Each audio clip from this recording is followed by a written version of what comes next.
قل أرأيتم إن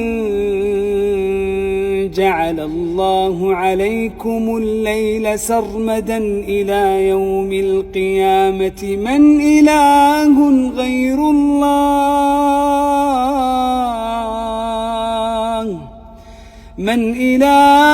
غير الله يأتيكم بضياء أفلا تسمعون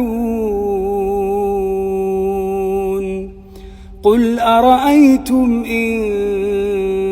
جعل الله عليكم النهار سرمدا إلى يوم القيامة من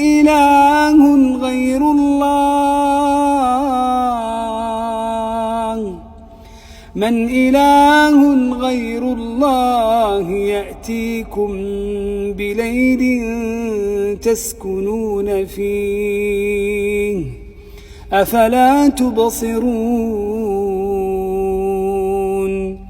ومن رحمته جعل لكم الليل والنهار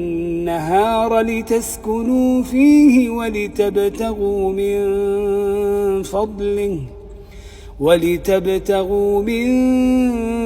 فضله ولعلكم تشكرون.